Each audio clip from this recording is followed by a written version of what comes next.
Este es el podcast de Armando la Ruta.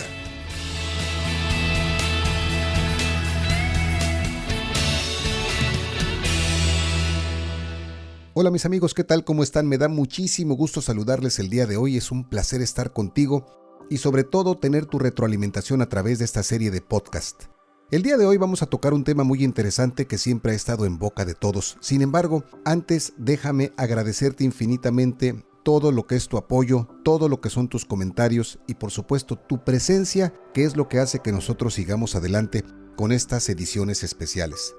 Como te decíamos en un principio, el tema que vamos a tratar es algo que todos conocemos y que siempre hemos escuchado decir muchas veces. Por ejemplo, la palabra ego, la palabra ególatra, la palabra egoísta. ¿Te das cuenta cómo todo está relacionado con el ego? ¿Pero qué es el ego? La palabra ego en latín significa yo. Para la psicología es la instancia psíquica a través de la cual el individuo se reconoce como yo y es consciente de su propia identidad. Como consecuencia de lo anterior, media entre la realidad, los ideales del superyo y los instintos del ello. Y desde el punto de vista del psicoanálisis, según Sigmund Freud, el ego se compone de deseos e impulsos, el famoso superyo o superego. Hay que tener mucho cuidado con controlarlo porque puede ser incluso hasta muy malo para la salud. ¿Por qué te digo esto? La Universidad de Bradford del Reino Unido realizó diversos estudios que llegaron a la conclusión de que el 62% de las personas que creían tener siempre la razón se veían afectados por el estrés y la ira, lo que afectaba a su sistema inmunológico. Por otra parte, las personas que no saben controlar su ego y defienden su opinión sin escuchar a otras personas suelen ser fuente de conflictos con amigos, familiares, parejas o compañeros de trabajo. Esta situación produce aislamiento y perjudica a las relaciones con los demás. Y hay que tener mucho cuidado porque, como te acabo de comentar, el ego es cegador, arrogante, peyorativo, insaciable e inconformista por naturaleza, hasta un nivel de paranoia y obsesividad muy dañinas. El ego es el falso yo. Hay una lista de una forma muy sencilla para identificar qué tipo de ego es el que solemos tener las personas. El famoso ego sabelotodo, aquel ego que siempre cree tener la razón. Le gusta dar consejos sobre todo, siempre contesta aunque no sepa, cree tener la respuesta para todo y no se puede quedar callado. ¿Te suena a alguien así? El ego insaciable. Es el ego famoso centro de mesa que le llaman. No le gusta pasar desapercibido, hace cualquier cosa para llamar la atención. El ego interruptor. Su necedad de autorreferencia es tan fuerte que interrumpe permanentemente. Nunca deja que los otros terminen de hablar. También tenemos el ego envidioso. Es el que no soporta los triunfos y los éxitos de los demás. Degrada a los que cree que son mejores que él. El ego prestigioso. Es el ego que busca aplausos, reconocimiento y admiración por todo lo que hace. Siempre quiere ser el mejor. Frecuentemente le dice a los demás: te lo advertí, ya ves, te lo dije, pero tú nunca me escuchaste, etc. Tenemos el ego jinete. El ego jinete. Interesante, pero así se llama. Se monta de lo que dicen otros. Se aprovecha de los datos de los demás para su propio beneficio. Saca partido de lo que otros dicen para estructurar sus propias intervenciones. Le gusta mucho copiar, plagiar y usurpar. El ego sordo. Nunca escucha, le gusta hablar solamente sobre él. Habitualmente finge que está escuchando. Tenemos el ego manipulador. Es aquel ego astuto que siempre se las arregla, ya sea tergiversando, acomodando, engañando, mintiendo o justificando para que las cosas resulten siempre a su favor. Tenemos el ego orgulloso.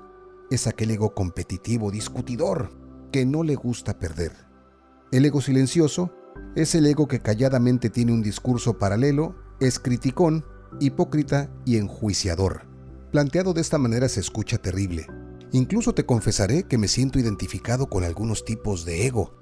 Seguramente también, al igual que tú y muchos, tendré que trabajar sobre el mismo. No obstante, te quiero comentar que también el ego no es tan malo. Hay quien piensa que una buena dosis, que no una sobredosis de ego, puede ayudarnos a solventar ciertas situaciones profesionales. Por ejemplo, una entrevista de trabajo. Algunos estudios confirman que una actitud narcisista en ese momento crucial puede suponer alguna ventaja. Aquí la clave está en que a los empleadores les agrada especialmente el candidato que muestra confianza en sus posibilidades y que está convencido de que puede realizar el trabajo del que se le está llamando. Y sabes que ese ego encendido de forma positiva También te ayudará a la hora de pedir o negociar un aumento de sueldo y en el caso de solicitar un ascenso o una promoción profesional. En lugar de quedarte esperando la oportunidad, decides dejar que tu ego te eche una manita para hacer públicas tus intenciones. Y bueno, vamos un poquito más allá a centrarnos en la parte espiritual. Te voy a narrar, si me lo permites, un pequeño cuento que a mí me gusta mucho. Este se llama El monje y el helado de chocolate. Es un cuento budista sobre el ego.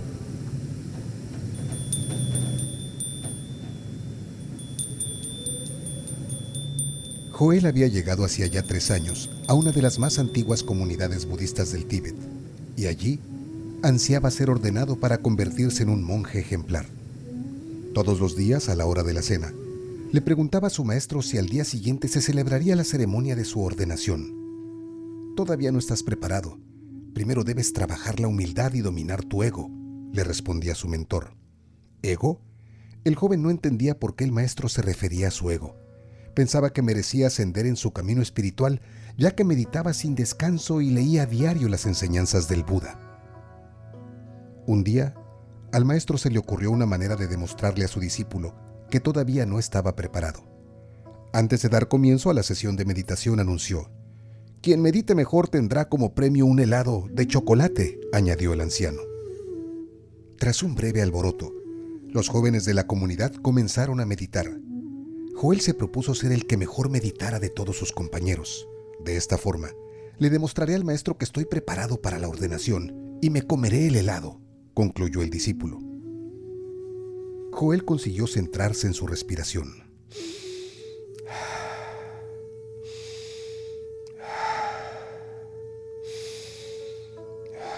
Pero al mismo tiempo, visualizaba un gran helado de chocolate que iba y venía como subido en un columpio. «No puede ser. Tengo que dejar de pensar en el helado u otro lo ganará», se repetía. Con mucho esfuerzo, Joel lograba meditar por varios minutos, en los que simplemente seguía el compás de su respiración.